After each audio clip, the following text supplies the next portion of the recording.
বন্ধুরা সবাই কেমন আছেন? আশা করি ভালো আছেন। হ্যাঁ বন্ধুরা, দেখতে পাচ্ছেন ডিসপ্লেতে দুইটি ছবি এখানে দেখা যাচ্ছে, একটি আপেল এবং একটি বাঁশির ছবি। দুইটা ছবি কীভাবে একদম অল্প সময়ের মধ্যে এঁকে ফেলতে পারি সেই বিষয়টি কিন্তু আমি দেখাবো। একদম 1 মিনিটের মধ্যে আমরা এই ছবিগুলো আঁকবো। দেখুন, প্রথমে আমি এখান থেকে ইলিপস টুল থেকে একটি বৃত্ত এঁকে নিব। বৃত্ত আঁকবো। বৃত্ত আঁকার পরে এটার মধ্যে একটা কালার দিব। আমি কালার দিলাম। কালার দেওয়ার পরে এটা স্টক কালারটা একটু বন্ধ করে দিব। বন্ধ করে দিলাম। তারপর সিলেকশন টুল থেকে এটাকে সিলেক্ট করে দিব। সিলেক্ট করার পরে দেন আমি যাব ইফেক্ট থেকে 3D থেকে রিভলভ থেকে প্রিভিউ থেকে ওকে। দেখুন বন্ধুরা, খুব চমৎকার একটি আপেলের ছবি কিন্তু আমার তৈরি হয়ে গেল।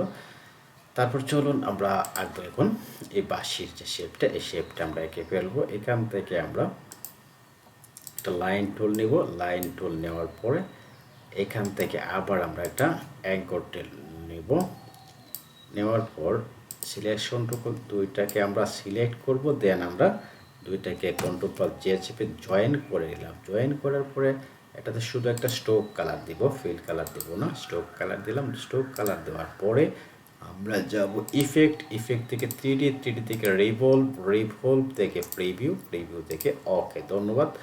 হয়ে গেল কিন্তু আমাদের বাঁশির একটা শেপ। এখন যদি চাই আমি কালারটা একটু চেঞ্জ করে দিতে পারি। সেম কালার হয়ে গেল।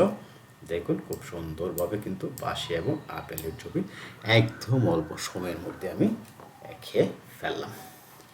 ধন্যবাদ সবাইকে। ভালো লাগলে অবশ্যই এটি লাইক দিতে বলবেন না।